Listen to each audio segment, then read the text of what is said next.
Bonjour et bienvenue sur la chaîne EasyCloud. J'espère que vous suivez toujours cette formation AZ900. Aujourd'hui, on va parler de Big Data. La dernière fois, on a vu l'intelligence artificielle, l'IoT qui génère beaucoup de données. Et là, on va voir comment les gérer dans Azure avec le Big Data. Allez, je vous laisse avec l'épisode.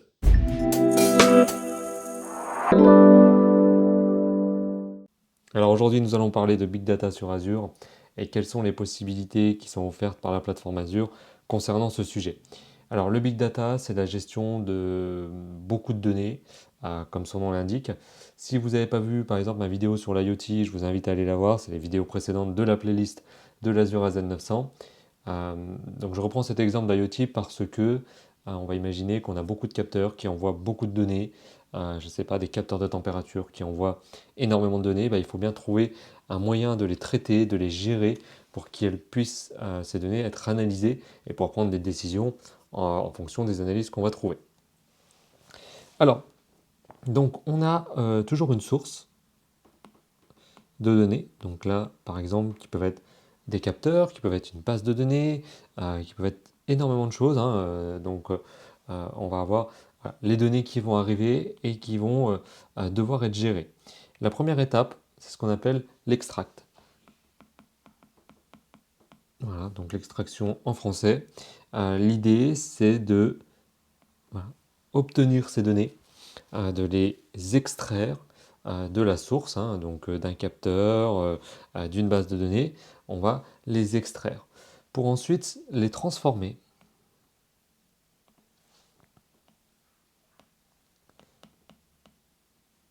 Voilà, les transformer, transforme. L'idée de les transformer, ça peut être pour plein de choses. On va par exemple rajouter des champs qui sont manquants, les trier, supprimer des doublons. Voilà, ça peut être plein d'opérations qui peuvent être transformées avant de les recharger.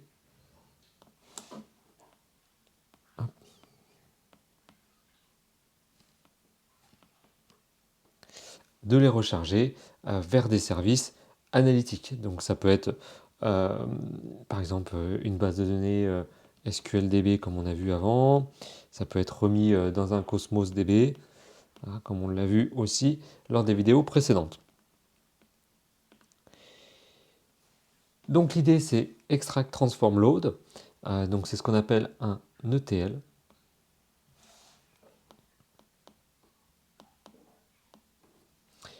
Il existe un service, déjà un premier service qui existe sur Azure, c'est le Data Lake. Alors qu'est-ce que c'est un Data Lake? À l'époque, avant on va dire le cloud et tout ce que ça a pu apporter, souvent on extrait les données, on les transforme, on les charge. On ne les garde pas ces données qui ont été extractées, une fois qu'elles sont transformées, on les charge et on les place ailleurs. Mais on ne garde pas la source et on ne garde pas ce qui a été extrait. Pour la simple et bonne raison que le stockage avait un coût non négligeable. Donc ces données-là, elles étaient vite transformées, renvoyées et chargées, mais on ne les gardait pas. Avec le cloud, cette compétence quasi infinie d'avoir un stockage à l'infini, les coûts de stockage qui sont vraiment vraiment pas chers sur la partie cloud, Azure par exemple a mis à disposition ce qu'on appelle un data lake. Alors le data lake, comme son nom l'indique, c'est un lac de data, si vous préférez. L'idée, c'est que on va extraire les données et les positionner dans ce data lake. Et ensuite, on va aller piocher dans ce lac de données pour transformer ces données et ensuite les recharger, les analyser. Et on va garder ces fichiers originaux dans ce data lake. Ça veut dire que si demain, à l'avenir, on a besoin de retransformer cette donnée pour X raisons, de la renvoyer dans un autre service analytique ou de la transformer d'une manière différente, grâce à la partie data lake d'Azure, on va pouvoir garder les données qui ont été transformées et extraites depuis notre source. Pour faire tout ça, on a besoin d'un orchestrateur.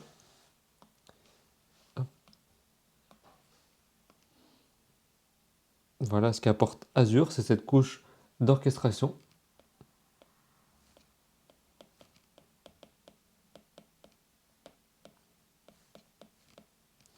Qui s'appelle sur Azure la Data Factory.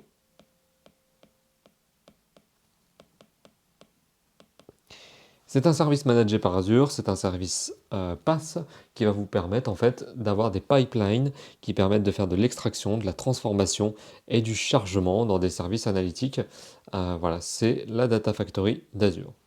Deux autres services dont je voulais vous parler qui existent aussi sur Azure, où vous pouvez avoir des questions sur la Z900. Rassurez-vous sur cette partie Big Data, la Z900 est assez soft, entre guillemets. Vous aurez vraiment des questions assez générales, très générales sur cette partie-là. Donc c'est Azure HD Insight.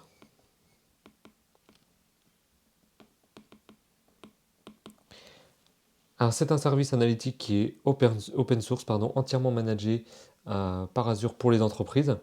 Donc il permet de traiter de gros volumes de données de façon les plus simples, les plus rapides et économiques. Et vous pouvez exécuter les frameworks, les open source les plus répandus au niveau du big data, qui sont Apache, Spark. On va parler aussi de Hadoop.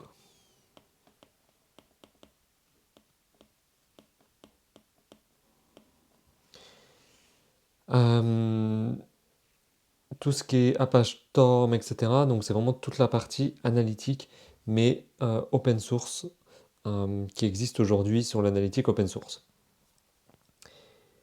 Il convient également aussi dans un grand nombre de scénarios comme l'ETL, l'extraction, la transformation et le chargement. Sur la Data Factory, on est plutôt sur des tâches assez simples de transformation. Sur Azure HD Insight, on est sur des choses un peu plus complexes et on est surtout sur toute une multitude de services open source entièrement managés. Il existe aussi Azure Databricks.